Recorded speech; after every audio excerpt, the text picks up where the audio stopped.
You can too. Well, community media groups are accusing the telecom giant AT&T of discriminating against local public access channels across the country, and the deadline for public comment is midnight tonight. The dispute centers around how AT&T delivers public television stations to customers. Instead of putting the stations on individual channels, AT&T has bundled community stations into a generic channel that can only be navigated through a complex and lengthy process. Public television advocates say AT&T is imposing unfair restrictions that will severely restrict audiences. The groups have filed a regulatory challenge against AT&T with the Federal Communications Commission, and a House Appropriations Subcommittee has also asked the FCC to look into the allegations. A public comment period ends at midnight tonight. That's Eastern Standard Time. I'm joined now by three guests who've been active in seeking fair access for community media. Joining me from Chicago is a public access icon. She's Barbara Popovich. She's Executive Director of Chicago Access Corporation, known as CAN TV. Joining me on the telephone from Palo Alto, California is Annie Folger. She's Executive Director of the Mid-Peninsula Community Media Center, serving the Bay Area. And on the line from Sacramento, California is Sue Buskey. She's president of the Buskey Group, which is a Sacramento-based telecommunications consulting firm. Sue is also the former head of the National Federation of Local Cable Programmers, now known as the Alliance for Community Media. We did ask representatives of AT&T to appear on the broadcast, but they didn't respond to our request. Barbara Popovich, let's begin with you. I think the way legislation often gets passed is that it's so complicated no one really understands it. Can you talk about what it is you're so concerned about right now? Well, you know, when I got ready to come in to do the show this morning, I looked on your website for Democracy Now! And saw the stations that this program plays in Illinois, for example. I wanted to let a few people know. And it was very simple. Channel 19, Channel 6, I mean, this is what people have come to expect.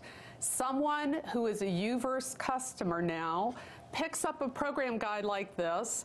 They see 350-odd channels, and not a single public channel is listed. Explain what you mean. Many of the deficits of this system. Barbara, can you explain what you mean by UVerse? Well, AT&T has started a new system it calls UVerse, and this has all kinds of bells and whistles, so that when people go to watch a program, AT&T on its own website advertises things like fast channel change, easy access to a program guide. Sadly, though, none of those benefits are available for these public channels.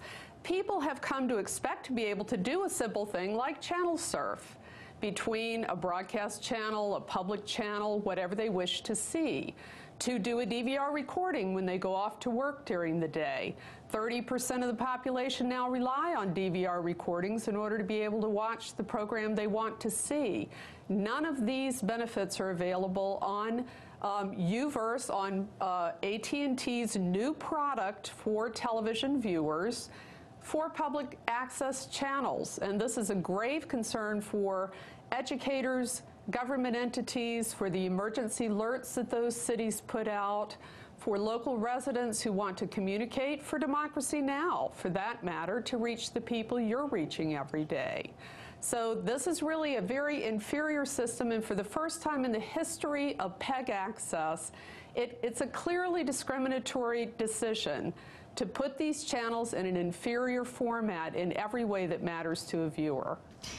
Consumer Rights Board, the California Public Utilities Commission Division of Ratepayer Advocates, put together a video on how difficult it is to access a community television station under the AT&T system. Normally, a TV viewer can switch from channel to channel, as you said, Barbara, but as this video shows, switching to a public station with AT&T takes over a minute, if you can figure it out. AT&T has chosen to group all community channels on channel 99. So the first thing that you would have to do is select channel 99.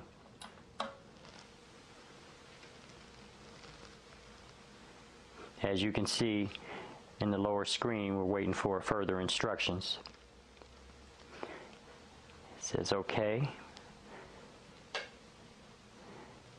Now it's loading the public access platform. As you can see, it's a computer-based application. Okay, once we get to the Channel 99 menu, if you notice, all the communities are listed in alphabetical order. We want to watch the City of San Francisco Board of Education meeting. So we reach San Francisco local government channels. Then another menu shows 4 channels available. Okay, you can wait for the preview screen to show. There we go. So as you can see, it took 1 minute and 5 seconds to go from a commercial channel to San Francisco Board of Supervisors meeting. Normally, it would have taken a second or two to select the specific channel that your cable provider has assigned for that particular government channel. That was Mike Greer, a community activist. Now, Barbara Popovich, that took a very long time. That's what you have to go through every time you want to turn the channel? You do, and the length will vary, and AT&T will argue that it's going to be shorter than that, but the problem is the complexity, like you mentioned, Amy. People are going to have a little manual, I think, to find these programs.